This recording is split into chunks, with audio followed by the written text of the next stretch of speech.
बहुत समय पहले की बात है। एक दिन रमेश सरपंच के बगीचे में साफ सफाई का काम कर रहा होता है। पूरा दिन मेहनत करने के बाद जब वो रात को वापस आता है, आप हाथ मुंह धो लो, मैं जब तक खाना लगाती हूँ। माँ, आज आपने खाने में क्या बनाया है? आज बना है आलू गोभी। क्या माँ, जब देखो आलू गोभी। मुझे तो मुर्गा खाने का बहुत मन है, पर माँ रोज रोज आलू गोभी बना देती है। ठीक है, आज ये आलू गोभी खा लो, कल मैं मुर्गा ले आऊंगा, फिर खूब पेट भर कर खाना। काफी रात हो जाती है, सब लोग सो जाते हैं। उसके बाद एक भूत उनके घर में घुस आता है और ऐसे घूम रहा होता है जैसे किसी की तलाश में है। ये इस गांव का आखिरी घर था, पर अब इस घर में भी कोई मुर्गी नहीं है। अब मैं क्या करूं? मैंने गांव के सारे मुर्गे मुर्गी तो पहले ही चुरा लिए हैं, पर वो सब मिलाकर 100 ही हुए हैं। अब 101 की गिनती पूरी करने के लिए आखिरी मुर्गा कहाँ से लाऊं? भूत निराश होकर घर से वापस जाने लगता है, पर अचानक उसे एक ख्याल आता है। क्यों ना मैं अंदर सो रहे उस बच्चे को ही मुर्गा बना दूं। ऐसे मेरे पूरे 101 मुर्गों की गिनती पूरी हो जाएगी।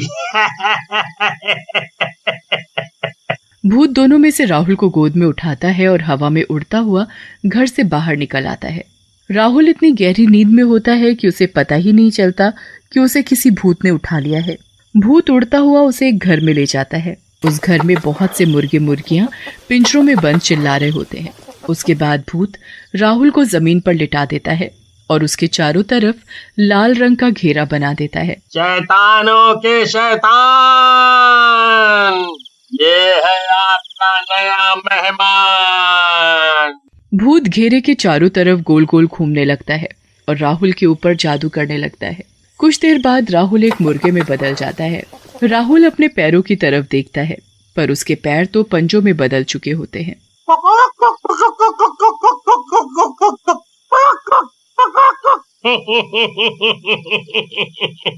आखिर हो ही गए मेरे पास पूरे 101 मुर्गे। अब मैं कल से इनको गांव वालों को खिलाऊंगा, और जिस दिन ये सारे मुर्गे खत्म हो जाएंगे उस दिन मैं इस दुनिया का सबसे शक्तिशाली भूत बन जाऊंगा। अगले दिन भूत अपनी दुकान खोलकर बैठ जाता है और गांव वालों को मुर्गे बेचने लगता है। दूसरी तरफ अगली सुबह रमेश वापस सरपंच के घर काम करने के लिए निकल रहा होता है। मैं जा रहा हूँ, शाम को आते वक्त राहुल के लिए मुर्गा लेता आऊंगा। जी ठीक है। रमेश काम पर चला जाता है और कमला अपने घर के कामों में लग जाती है। किसी को अभी तक इस बात का एहसास भी नहीं होता कि राहुल घर से गायब है। राधिका भी उठकर घर के काम में अपनी माँ का हाथ बटाने लगती है। राधिका, जरा इस राहुल को जाकर उठाना तो। दिन चढ़ाया है पर ये लड़का अभी तक सो रहा है। नहीं माँ, मैं जब उठी तब वो अपने बिस्तर पर था ही नहीं। वो जरूर अपने दोस्तों के साथ खेलने गया। आप उसे कुछ कहते नहीं हो ना, इसलिए अपनी पढ़ाई लिखाई छोड़कर बस खेल कूद में ही लगा रहता है। अब मैं क्या करूं, ये सुनता भी तो नहीं। आज आने दे इसे, अच्छे से इसकी खबर लूंगी। कमला और राधिका फिर से अपने कामों में लग जाते हैं। काफी देर हो जाती है। दिन के खाने का भी वक्त हो जाता है, पर राहुल घर नहीं आता। अब कमला और राधिका को राहुल की चिंता होने लगती है। इतनी देर तक तो कभी बाहर नहीं रहता। राधिका बेटा, तू जरा जाकर तो देख कि कहाँ खेल रहा है ये लड़का। जी माँ, आप चिंता मत करो, मैं अभी उसे पकड़ कर लाती हूँ। राधिका गांव में हर जगह राहुल को ढूंढने लगती है और उसके सारे दोस्तों के घर जाकर भी उनसे राहुल के बारे में पूछती है, पर राहुल का कुछ पता नहीं चलता।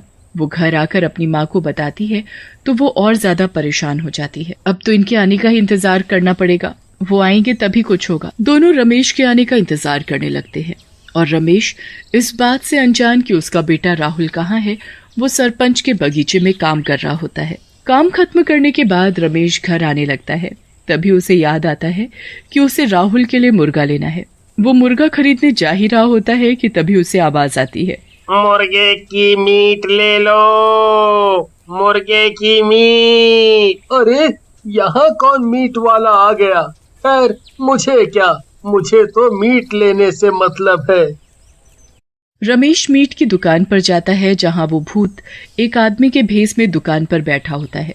उसकी दुकान में खूब सारे पिंजरे होते हैं जिसमें उस भूत ने अपने सारे मुर्गों को बंद कर रखा होता है। अरे भाई, ये दुकान पहले तो यहाँ नहीं थी। हाँ भाई साहब, मैंने आज ही ये दुकान खोली है। अच्छा, ये तो अच्छी बात है। चलो, मुझे एक ताजा मुर्गा काट कर दे दो। आदमी के भेस में वो भूत सबसे पहले राहुल को ही पिंजरे से गर्दन पकड़कर बाहर निकालता है। राहुल अपने पापा को देखकर जोर जोर से चिल्लाने और फड़फड़ाने लगता है।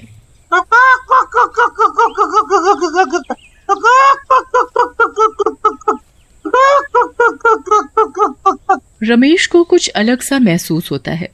उसका बिल्कुल मन नहीं मानता कि वो उस मुर्गे को कटवाए। अरे भाई साहब, आप इसे काटो मत, मैं इसे घर जाकर खुद काट लूंगा। आप मुझे ये मुर्गा ऐसे ही दे दो। मैं काटूं या ये आदमी? मुझे तो इन सब मुर्गों की मीट इन गांव वालों को खिलाने से मतलब है। क्या हुआ भाई साहब, मुर्गा नहीं देना क्या? जी जरूर देना है भाई साहब। आप ये मुर्गा पकड़ो और घर जाकर ताजा ताजा काट कर खाना। रमेश उस मुर्गे को घर ले आता है। वो कमला और राधिका को ऐसे रोते देख हैरान होता है। क्या हुआ तुम दोनों को, रो क्यों रहे हो? राधिका सारी बात अपने पापा को बताती है। हे भगवान, ये कैसे हो गया?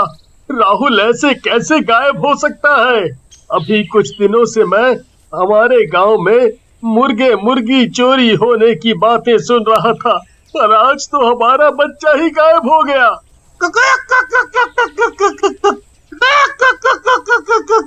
ये क्या ले आए? मैं तो आज राहुल के लिए ही मुर्गे का मीट लाने वाला था, पर पता नहीं क्यों जब दुकान वाला इस मुर्गे को काटने लगा तो मुझसे देखा नहीं गया, इसलिए मैं इसे जिंदा ही घर ले आया। अब इसे यहीं छोड़ो और अपने राहुल को ढूंढो। रमेश और कमला सुबह होते ही वापस राहुल को ढूंढने निकल पड़ते हैं, पर पूरे गांव में राहुल का कुछ पता नहीं चलता। वो निराश होकर घर वापस आते हैं तो उनका मुर्गा उछलता हुआ खुशी से उनके पास आकर चिपकने लगता है। क्या मुसीबत है ये, हटाओ इसे मेरे पास से। एक तो मेरा बेटा नहीं मिल रहा और ऊपर से ये मुसीबत। बहुत दिन गुजर जाते हैं पर राहुल का कुछ पता नहीं चलता।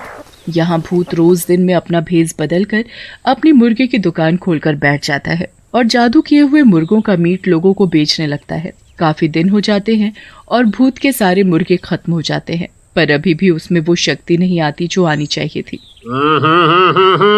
कुछ तो गड़बड़ है।